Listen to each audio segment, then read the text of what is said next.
এবারে এই রেজিস্টারটা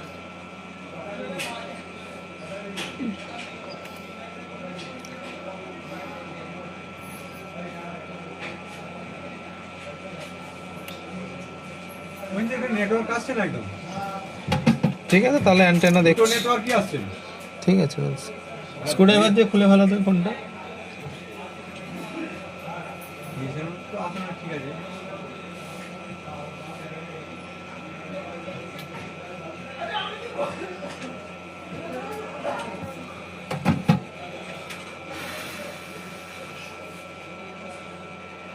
আচ্ছা, এই রেজিস্টারটা আমরা পাল্টেই দিচ্ছি, যেহেতু আমি চেঞ্জ করছি, দুটোই চেঞ্জ করে দিচ্ছি।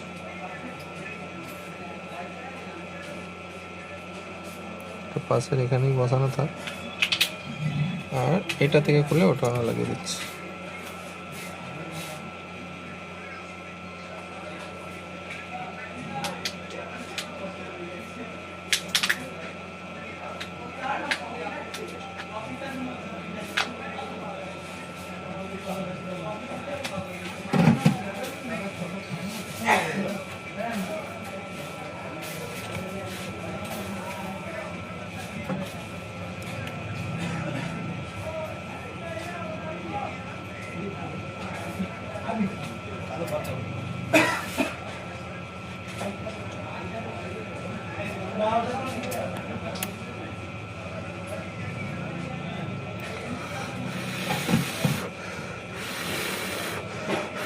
এবারে আমরা চার্জার লাগিয়ে দেখবো যে আমার ভোল্টেজ ডিভাইড হচ্ছে কিনা।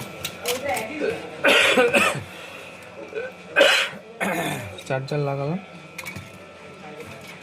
লাগিয়ে দেখি ভোল্টেজ আমার ডিভাইড হচ্ছে কিনা। ওই যে ফলস চার্জটা হচ্ছে সেটা ওর কারণে হতে পারে। আর অফ অবস্থায় চার্জ হচ্ছে না, অন অবস্থাতে চার্জ হচ্ছে, এটা পাওয়ার গুটের লাইন আছে, ওটাকেও আমি দেখব। তো ভোল্টেজে করি, ভোল্টেজে ইনপুট দেখে নিলাম 5.2 ওকে আছে। VREGN এখানে 5.0, যদি এটা 4.7 দেখানো উচিত। আর এখানে ভোল্টেজ ডিভাইড হচ্ছে কিনা দেখ, 5, আর এই দেখো হয়ে গেছে। 2.3 দেখানোর কথা, হাফ হয়ে গেছে, হয়েছে। এটা কিন্তু তখন হচ্ছিল না ওই দুটো রেজিস্টারের কারণে। এবারে আমি দেখবো যে আমার ফলস চার্জের সমস্যাটা মিটেছে কিনা।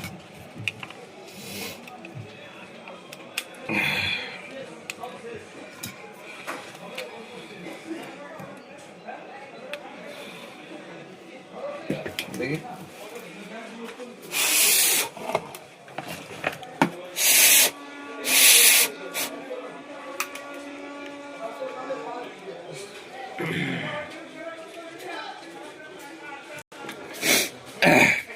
(0.6)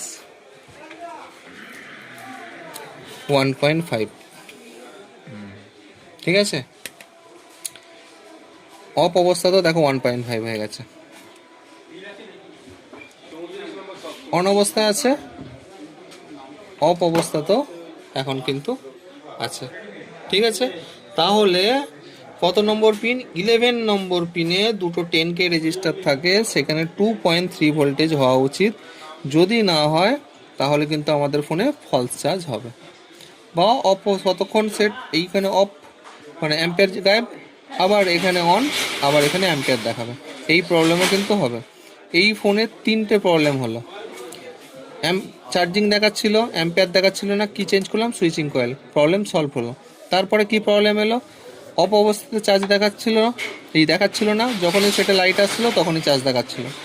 এটার পরে কি করলাম আমরা? প্রত্যেকটা পিনের লাইন দেখলাম। কী দেখলাম? ওইপিআইএসের ইনপুটে 5 ভোল্ট এলো কিনা, আউটপুটে 5 ভোল্ট এলো কিনা, 11 নম্বর তোমার 1 নম্বর 24 নম্বরে ভিপি মানে আমাদের 5 ভোল্ট ইন হলো কিনা দেখলাম। তারপরে 23 নম্বর পিন এমআইডি 5 ভোল্ট আছে কিনা দেখলাম। তারপরে 22 নম্বর পি REGN 4.7 ভোল্টেজ বা 5.0 যে ভোল্টেজটা ছিল সেই ভোল্টেজটা দেখব। দেখার পরে আমরা চলে যাব বুট ক্যাপে 4 ভোল্ট 8 ভোল্ট সবই আমরা পেয়েছি। এরপরে যাব 11 নম্বর পিনে TS লাইন মানে থার্মাল লাইন, ঠিক আছে, TS। ওখানে কি হয়? দুটো 10K রেজিস্টার দিয়ে ভোল্টেজটা ডিভাইড হয়। এই যে 5 ভোল্ট দেখলে, যদি 5 ভোল্ট ডিভাইড করে 2.5 হলো, এটা যদি 4.7 থাকতো তাহলে ডিভাইড করে 2.2 হতো।